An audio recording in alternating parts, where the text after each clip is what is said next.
K2, K9을 동원한 폴란드 대규모 기갑 훈련에 유럽 각국에서 한국 무기의 위력을 그 눈으로 직접 확인하기 위해 참석했었다는 소식 전해드렸었습니다. 그 중에는 최근에 한국 무기 도입을 진지하게 논의하고 있는 루마니아군 관계자들도 포함되어 있었는데요. 그런데 폴란드 기갑 훈련이 막을 내린 직후 루마니아에서 자주포 도입 사업을 본격적으로 시작했다는 놀랄만한 소식이 들려왔습니다.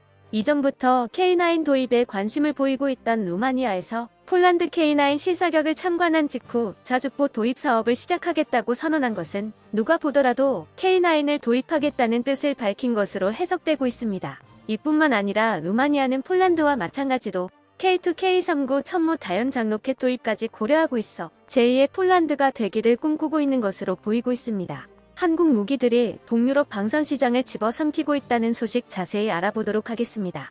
현지 시간으로 지난 4일 루마니아 국방부에서 지난달 폴란드 기갑 훈련을 참관한 직후 루마니아 의회의 자주포 구매 프로그램 시작 승인 요청서를 의회에 제출했었다는 사실이 루마니아 현지 언론을 통해 보도되었습니다. 루마니아 공식 보도자료에 따르면 루마니아 자주포 도입 사업은 총 19억 2,300만 달러의 예산으로 155mm 자주포 5개 대대규모를 도입할 계획이라고 하는데요. 1단계 사업은 올해부터 시작되어 6년 동안 진행되며 총 11억 5,600만 달러의 예산으로 3개 대대규모의 자주포를 확보할 것이라고 밝혀졌습니다. 루마니아군의 한개 포병대대는 총 18문의 자주포로 구성되기에 1단계에서 총 54문의 자주포를 구매하고 2단계에서 36문의 자주포를 구매하며 총 90문의 자주포를 도입할 것으로 예상되고 있습니다. 즉 K9의 도입이 결정되게 된다면 총 90문의 K9 자주포가 루마니아로 수출될 예정이라는 것이죠. 루마니아가 자주포 도입 사업을 본격적으로 시작했다는 소식에 독일, 프랑스, 스웨덴 등에서도 사업에 참여하기 위해 부랴부랴 움직이고 있지만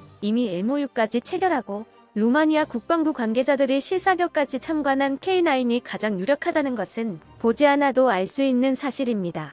루마니아 현지 언론에서도 모든 길은 K9 썬더로 통하고 있다며 K9이 루마니아 자주포 도입 사업에서 가장 앞서 있다고 전하고 있습니다. 나토 회원국이자 우크라이나의 국경을 접하고 있는 루마니아는 전쟁이 발발한 직후 시급하게 군의 현대화에 나서 지난해 국방비를 25% 증액시키고 내년까지 50%를 추가로 늘리겠다는 의지를 보이고 있습니다. 군의 현대화를 위해 방산 쇼핑에 나선 루마니아가 가장 먼저 찾은 곳은 동유럽 방산의 신흥 강자 한국이었죠. 지난 2월 루마니아 정부는 한화에어로스페이스와 방산협력 MOU를 체결하며 K9 자주포와 레드백 장갑차의 도입에 관한 논의를 진행하고 있었습니다. 루마니아가 가까운 독일을 선택하지 않고 머나먼 한국까지 찾아온 이유는 역시 폴란드에서 보여준 한국의 미친 납기 속도와 세계 최고의 자주포로 인정받고 있는 K9 자주포의 우수함 덕분이었는데요. 폴란드에 이어 루마니아에서도 한국의 K9을 도입하려 한다는 소식에 우크라이나 군사 언론에서도 발빠르게 소식을 전했습니다.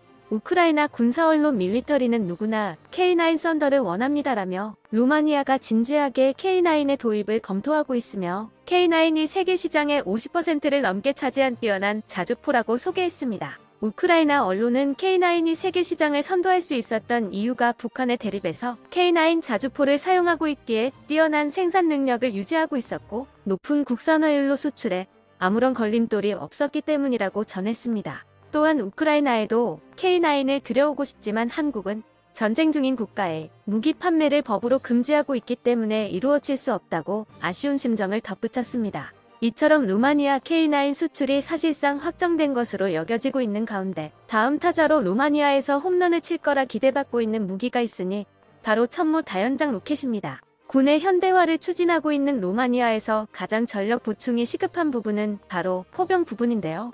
현재 루마니아군의 포 전력은 견인포와 미국에서 도입한 MSI 하이마스 18문에 의존하고 있는 상황입니다. 현재 루마니아군의 포 전력은 구형 견인포와 미국에서 도입한 MSI 하이마스 18문에 거의 전적으로 의존하고 있는 상황입니다. 지난 2018년 루마니아는 미국에서 하이마스 53문 구매를 확정했었지만 5년이 지난 지금까지 루마니아에 도착한 하이마스는 18문뿐이고 나머지 물량 36문은 아직 도착하지 않은 상태입니다. 우크라이나 전쟁이 시작되고 단연 돋보이는 활약을 보여주고 있는 무기는 역시 미국의 다연장 로켓 하이마스이죠. 덕분에 우크라이나, 폴란드를 포함한 유럽 각국에서 하이마스 주문이 물밀듯이 밀려들면서 제조사인 록히드 마틴에서도 수요를 따라잡지 못하고 있는 상황입니다. 루마니아가 주문한 나머지 36문도 당장 상황이 급한 우크라이나의 차순위로 밀려 언제 도착할지 알 수 없는 상황이죠. 하지만 러시아가 노골적으로 루마니아가 방위를 책임지고 있는 몰도바를 침략하겠다는 뜻을 보이면서 루마니아는 더 이상 기다릴 시간이 남지 않게 되었습니다. 이러한 와중 한국이 폴란드에서 보여준 번개 같은 무기 납품은 루마니아의 깊은 인상을 선사했습니다. 루마니아 언론들은 폴란드의 K9 자주포와 K2 전차가 빠르게 도착했다는 소식을 전하며 올해 안에 천무 발사대 역시 폴란드에 인도될 것이라 전했는데요. 이와 함께 폴란드가 독일 대신 한국 무기를 구매한 이유가 한국은 폴란드를 단순히 무기를 팔 대상이 아닌 양국의 안보를 지키기 위한 방산 파트너로 대하고 있었기 때문이라 분석했습니다. 한국 방산 기업들이 폴란드와 사업을 진행하면서 보여준 진솔하고 성실한 태도는 루마니아와 같은 잠재 고객들에게도 한국 무기라면 믿고 구매해도 된다는 생각이 들게 만들었습니다. 현재 루마니아군은 K9을 도입함과 동시에 언제 올지 모르는 하이마스 대신 2배의 화력과 절반의 가격을 가진 천무 다연장 로켓 시스템까지 도입하는 것을 고려하고 있는데요. 지난 루마니아 사절단이 방한하여 하나와 MOU를 체결했을 당시 천무 다연장 로켓 역시 논의 대상에 올랐었다는 루마니아 현지 언론의 보도가 전해지기도 했었습니다. 루마니아 군사 언론 디펜스 루마니아는 루마니아와 한국의 MOU 소식을 전하며 한 가지 확실한 것은 루마니아는 폴란드의 예를 따라 K9 썬더 자주포와 K39 천무 다연장포를 구매할 계획이라고 강조하며 루마니아는 폴란드의 선례를 그대로 따라갈 것이라 전하기도 했었습니다. 루마니아가 천무 도입을 진지하게 고려하고 있는 것은 폴란드에서 들려온 소식이 한몫한 것으로 보이고 있는데요. 폴란드 측에서 한국제 유도탄과 발사대 폴란드제 차체가 결합해 탄생할 폴란드형 천무 파생형이 폴란드와 루마니아를 비롯해 기존 동구권 국가들이 대량으로 보유하고 있는 122mm 방사포 로켓을 사용할 수 있도록 별도의 122mm 발사 컨테이너를 요구해왔다고 합니다. 이는 즉 현재 루마니아가 대량으로 보유하고 있는 122mm 유도탄을 버리지 않고 그대로 사용할 수 있다는 것을 의미하는데요. 서방 규격 무기의 소련제 탄약이 호환되게 해달라는 무리한 요구로 보이지만 한국 입장에서는 그렇게 어려운 일이 아닙니다. 과거 한국군 최초의 다연장 로켓인 K136 구룡을 개발할 당시 말 그대로 맨 땅에 헤딩하며 개발한 역사를 가지고 있습니다. 어떤 자료도 기술도 없었던 국방과학연구소 연구원들은 소련의 122mm 방사포 BM-21 사진 한 장에 의존하여 국산 다연장 로켓을 만들어야 했었는데요. 고속으로 다량의 로켓을 발사하는 다연장 로켓의 특성상 개발 중 기술 미숙으로 대형 인명사고가 발생할 뻔한 적도 있었습니다. 말 그대로 목숨을 건 국가원 연구진들의 열정과 함께 월남전 당시 국군이 베트남군이 게릴라형으로 BM-21에서 떼어내어 사용하던 단발 발사기를 노획해오면서 실물 자료를 얻어 어렵사리 개발에 성공할 수 있었다고 합니다. 이렇게 만들어진 K-39는 대량으로 생산되어 1980년대 한국군이 북한군의 재래식 화력을 역전할 수 있게 만들어주었고 오늘날 K-39 천무가 개발될 수 있었던 기술적 발판이 되어졌습니다. 이처럼 이미 소련제 다연장 로켓을 분석하고 연구해 우리 무기를 개발한 경력이 있기에 폴란드에서 요구하는 122mm 로켓 발사 컨테이너 제작은 그다지 어려운 일이 아닙니다. 천무가 122mm 로켓 발사 능력까지 갖추게 된다면 소련제 무기를 대량으로 운용하다 나토 규격 무기로 급하게 전환을 시도하고 있는 동구권 국가들에게 강력한 세일즈 포인트가 될 것으로 기대받고 있습니다.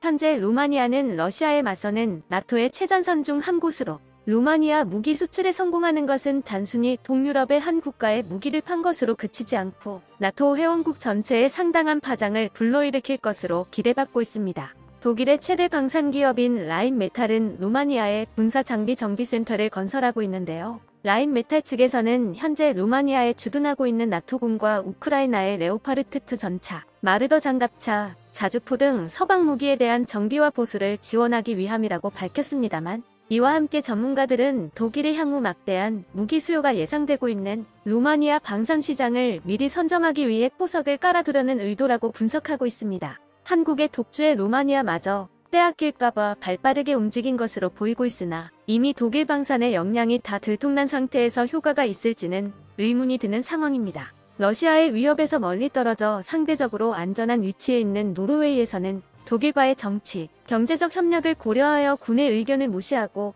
언제 올지 모르는 독일제 전차 도입을 밀어붙일 수 있었는데요. 바로 코앞인 몰도바에서 러시아 간첩들이 정부를 전복하려 시도하고 있고 러시아 스파이 기구들이 하루가 멀다 하고 국경을 들락거리고 있는 루마니아에서 느긋하게 독일의 느린 납기를 참고 기다려줄 거라 기대하기는 어려워 보입니다. 동유럽에서 러시아도 아니고 독일도 아닌 한국이 최대 무기 공급국으로 입지를 다지고 있습니다. 유럽에서 무서운 기세로 진격하고 있는 K방산이 전 세계의 이름을 떨칠 때까지 멈추지 않고 달려나가기를 기원해 봅니다. 끝까지 시청해주셔서 감사합니다. 도움이 되셨다면 좋아요를, 다른 이야기도 궁금하시면 구독을 눌러주세요.